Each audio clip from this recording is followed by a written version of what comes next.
একটা গল্প দিয়ে শুরু করি।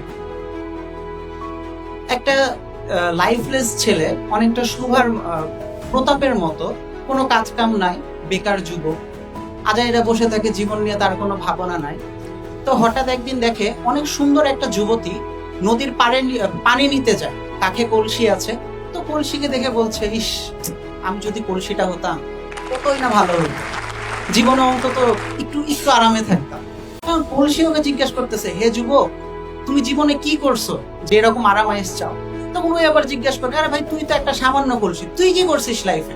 তখন বলছে, আমি প্রথমে ছিলাম মাটি, এরপর আমাকে নিয়ে গেছে, নিয়ে যে শামছে, আমার কষ্ট হয়েছে, আমার রোদে শুকাইছে, আমার আবার কষ্ট হয়েছে, আমি এরপরে রোদে শুকাইছে, আমি মনে করছি আচ্ছা তাহলে হয়তো আমার কষ্টের পালা শেষ।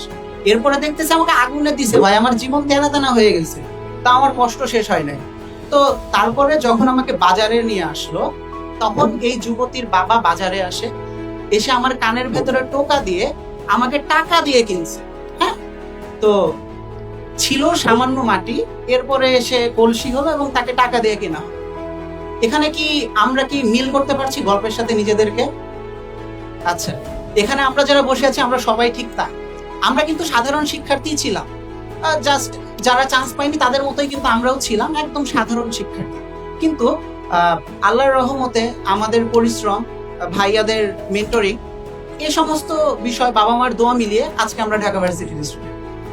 আমি এস এম নাজমুল সাকিব, পড়াশোনা করছি ঢাকা বিশ্ববিদ্যালয়ের information science and library management ডিপার্টমেন্টে। আমি ঢাকা বিশ্ববিদ্যালয়ে বি ইউনিটে 1250তম, রাজশাহী বিশ্ববিদ্যালয় এ ইউনিটে 317তম, চট্টগ্রাম বিশ্ববিদ্যালয় বি ইউনিটে 563তম, জগন্নাথ বিশ্ববিদ্যালয় বি ইউনিটে 53তম এবং সিলেট বিশ্ববিদ্যালয়ে বি ইউনিটে 106তম। এর পাশাপাশি জাহাঙ্গীরনগর বিশ্ববিদ্যালয়ে আমার 2টা ইউনিটের সিরিয়াল ছিল। তো হায়ার এডুকেশনের যে বিষয়টা, সর্বপ্রথম 2022 সালে আমি এই প্ল্যাটফর্ম সম্পর্কে জানি। তখন উজ্জ্বল ভাই বিভিন্ন জেলা রিলেটেড ক্লাস, মানে ভিডিও বানাইতো, ডকুমেন্টারিটাই আমার আবার খুব ভালো লাগতো, কারণ আমি ঘুরে বেড়াইতে খুব পছন্দ করতাম। এরপরে এইচএসসি লাইফে আসি, যেহেতু সময় খুবই স্বল্প, সায়েন্স থেকে আর্টসে মাইগ্রেট করা হয়। তো তখন আমি এইচএসসিতে আমি কোনো প্রাইভেট পড়ি নাই। আর ঢাকা বিশ্ববিদ্যালয়ে আসার পেছনে যে কারণটা, ছোটবেলা থেকে আমি অনেক কোকারিকুলার অ্যাক্টিভিটিস করতাম। আমার জেলা পর্যায় থেকে শুরু করে থানা পর্যায় থেকে শুরু করে ইন্টারন্যাশনাল পর্যায় পর্যন্ত আমার সার্টিফিকেটস আছে, আমি সেগুলোতে পার্টিসিপেট করছি। তো যখন যে কোনো প্রোগ্রামে যাইতাম, দেখতাম জেলা প্রশাসক, বিভাগীয় কমিশনার কোথায়, তো ঢাকা বিশ্ববিদ্যালয়। যত বড় বড় মানুষ থেকে সবাই থেকে ঢাকা বিশ্ববিদ্যালয় থেকে আসতেছে। তো তখন মনের ভেতরে স্বাভাবিকভাবে একটা চাহিদা বা তৈরি হয়, ইচ্ছা তৈরি হয় যে অবশ্যই ঢাকা বিশ্ববিদ্যালয়ে পড়তে হবে। তো তারপরে এইচএসসি তে যেহেতু আমি প্রাইভেট পড়তাম না, আমার এইচএসসির আগে আমি বসে থেকে টেস্ট পেপার সলভ করতেছিলাম। তো আমি দেখছি ইংরেজিতে আমি একটু প্যারা খাচ্ছি। এরপরে ইউটিউবে ঢুকি, হঠাৎ করে দেখি মহসিন ভাইয়ার অ্যান্সারিং কোয়েশ্চেনের একটা ক্লাস আসছে, আমেরিগোর ক্লাসটা। এরপর আস্তে আস্তে ভাইয়ার ক্লাসগুলো দেখি এবং আমি অবাক হয়ে যাই, ভাই right form of verbs, modifiers, এগুলো এত সহজে কেমনে পড়া যায়। তো খুবই দারুণ, পিডিএফ গুলো ডাউনলোড করে নিলাম, প্যারাগ্রাফের বিভিন্ন ফরম্যাট দিছিলাম। আমার এখনো মনে আছে, আমাদের রাজশাহী বোর্ডে ইংরেজিতে হচ্ছে technical education versus theoretical education, এই টাইপের যে বিষয়টা, এই প্যারাগ্রাফটা আসছিল এবং এটা ভাইদের সাজেশনে দেওয়া ছিল। এর পাশাপাশি জোয়ার ভাই আমাদের ক্লাস নিত, হিস্ট্রি ক্লাসগুলো খুব মজা করে করতাম, হিস্ট্রি ক্লাস, জিওগ্রাফি ক্লাস, তো খুব ভালো লাগতো তখন। এরপরে আর বিশেষ করে আমাদের জন্য যে বিরোচন পার্টটা ছিল, বাংলা বিরোচন প্লাস হচ্ছে ইংরেজির যে ভোকাবুলারি, জোস ছিল, মানে জাস্ট অব্যর্থ মহা ঔষধের মতো, এত সুন্দর আমি কখনো দেখিনি। আর বাবা মার এক্সপিরিয়েন্স যদি বলা হয়, আসলে আব্বা আম্মার কথা তো বলে শেষ করার মতো না।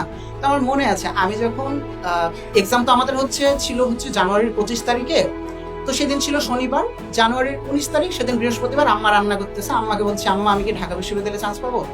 আম্মা বলছি, ইনশাল্লাহ আমার ছেলে ঢাকা বিশ্ববিদ্যালয়ে চান্স পাবে। শনিবারের সকালে ঘুম থেকে উঠলাম, আম্মা খাইয়ে দিল, আব্বু বসেছিল, আব্বা আম্মার কাছ থেকে দোয়া নিলাম। আর শুধু বাবা মা না, কিছু বন্ধু আছে যারা খুবই কাছের হয়। তা আমার এক বন্ধু ছিল প্রান্ত, ও আমার সাথে গেল, ও সায়েন্সে ছিল, ওর জ্বর, সেদিন কাঁপতে কাঁপতে আমাকে নিয়ে গেছে এক্সাম হলে। আমি গেলাম, পরীক্ষা দিলাম, বের হয়ে আসলাম। আসার সময় আমার আরেক বন্ধু সিফাত আমাকে নিয়ে আসলো। এরপরে মার্চ মাসের 6 তারিখ আমাদের রেজাল্ট ঘোষণা করলো। মাগরিবের নামাজের পরে পিসিটা অন করলাম, রেগুলার তো ঢুকে, কারণ আমরা যারা বি ইউনিটে পরীক্ষা দিচ্ছি ভাই সবাই রিলেট করতে পারবো, এত ডিলে কোনোদিনও ঢাবি রেজাল্ট দিতে পারে না। মানে প্রত্যেকদিন ঢুকে ওয়েবসাইটে, আর রেজাল্ট কবে আসবে, রেজাল্ট কবে আসবে, রেজাল্ট কবে আসবে, আসে না। সো দেখলাম ঢাকা বিশ্ববিদ্যালয় 1250তম। আম্মাকে বললাম, আম্মা নামাজের পাখিতে হাত তুলে দিল করে। তো মানে চমৎকার একটা মোমেন্ট ওই সময়। তো একটা কথা পাওলো কোহেলো বলছিল দ্য আলকেমিস্ট উপন্যাসে, যদি তুমি কোনো কিছু মন থেকে চাও, তো পুরো বিশ্ব ব্রহ্মাণ্ড তোমাকে ওইটার সাথে জুড়ানোর জন্য মানে ষড়যন্ত্রে লিপ্ত হয়। তো আসলেই তাই, মন থেকে চাইলে পাওয়া যাবে। এবং কৃতজ্ঞতা সবার প্রতি। এ বলে আমি আমার বিরক্তিকর বক্তব্য শেষ করছি। এতক্ষণ আমাকে সহ্য করার জন্য অসংখ্য ধন্যবাদ।